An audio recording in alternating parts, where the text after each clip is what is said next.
है ना। उसी तरह युवा होते हैं, जब वो समाज के लिए, राष्ट्र के लिए, अपने गांव के लिए, अपने विद्यालय के लिए बहुत अनुशासन के ढंग से, संयम तरीके से समाज के लिए, अपने विद्यालय के लिए, अपने घर परिवार के लिए कार्य करते हैं, तो वो समाज को बदलने का काम करते हैं, राष्ट्र निर्माण में महत्वपूर्ण भूमिका निभाते हैं, है ना। और जब वही युवा नशे की लत में, अनुशासनहीनता करता है और बहुत सारे उद्दंडता करता है, तो राष्ट्र निर्माण में हो या घर के परिवार के निर्माण में हो, क्या करता है, विध्वंस करता है। हम सभी देखते होंगे अपने घर, समाज, परिवार, गांव, समाज में देखते हैं ना।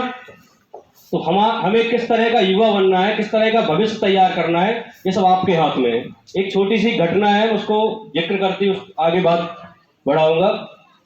एक बार एक सरदार जी गुरु नानक जी के पास गए। गुरु नानक जी को तो सभी जानते होंगे। उनके पास गए और उनके पैर पकड़ के बोले कि गुरु जी, आप जीवन का महत्व बताइए, जीवन का महत्व है क्या।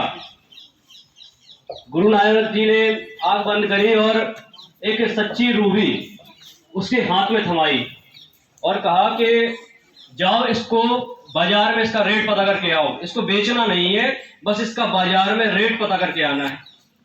वो सच्ची रूबी लेकर निकलता है व्यक्ति, तो संतरे वाले के पास जाता है मार्केट में। तो संतरा वाला कहता है, ये तेरा ये जो पत्थर है अच्छा चमक रहा है, 1 दर्जन संतरे ले ले और उसको ये पत्थर दे जा। तो उसने कहा कि मुझे बहस नहीं करनी तुझसे, मुझे बेचना नहीं है, तो इसका रेट बता दे। तो वो कह रहा है 1 दर्जन संतरे ले ले। वो आगे बढ़ता है, सब्जी वाले के पास पहुंचता है। तो सब्जी वाला कहता है कि यार ये पत्थर है, ये बहुत अच्छा है, कहाँ से लाया। वो कह रहा है बहस नहीं कर, तू तो ये बता ये पत्थर है कितने का। तो उसने बोला कि 1 बोरी आलू मुझसे ले ले और ये पत्थर मुझे दे जा। फिर आगे बढ़ गया, वो सुनार के पास जाता है। सुनार जैसे उसे चमकती रूबी को देखता है तो कह रहा है कि वो फिर वही बात कह रहा है कि इसको कीमत बता मुझे। तो वो कह रहा है कि कीमत क्या है इसकी, मुझसे तू 50 लाख ले ले। वो कह रहा है 50 लाख नहीं, बेचना नहीं है, तू तो इसकी कीमत बता। तो कह रहा है 50 लाख ले ले, 1 करोड़ ले ले, 2 करोड़ ले ले, लेकिन ये नायाब रूबी मुझे दे जा। फिर वो कहता है कि गुरुजी ने बेचने से मना किया, खाली कीमत पता करने के लिए। फिर एक वो हीरे वाले के पास जाता है। तो हीरे वाला जैसे ही उसको देखता है, रूबी को, चमकती रूबी को, तो लाल कपड़ा डालता है नीचे, उसके ऊपर रूबी को रखता है, उसकी परिक्रमा करता है, पैर पड़ता है। फिर उसका वही प्रश्न होता है कि ये कीमत क्या है। तो वो हीरा वाला कहता है पूरी कायनात बेच दे, पूरी दुनिया बेच दे, सब कुछ तू बेच दे, लेकिन इस रूबी की कीमत कोई लगा ही नहीं सकता, ये बेशकीमती है, अमूल्य है। वो वहां से फिर वही करके जाता है कि उसको बेचना नहीं है। भगता है गुरुजी के पास, पैरों को पकड़ के फिर कहता है गुरुजी मुझे समझ नहीं आया वो क्या हुआ, और पूरी उसने घटना का जिक्र करता है कैसा मेरे साथ हुआ, बताइए गुरुजी जीवन का मूल्य क्या है।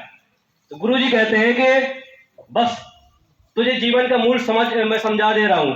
ये सब तेरे नजरिए पे फिर बैठता है कि तेरा नजरिया क्या है, तेरी दृष्टि क्या है, और तेरा नजरिया अपने जीवन के प्रति क्या है। तू अपने जीवन को 1 किलो संतरे के बराबर बेच दे, या 1 बोरी आलू के बराबर बेच दे, या इतना अमूल्य बना दे, इतना बेशकीमती बना दे कि कोई पूरी दुनिया की ताकत तेरे जीवन की कीमत ही न लगा पाए। तो कहने का तात्पर्य वही है कि हम अपने जीवन को किस तरह बनाना चाहते हैं।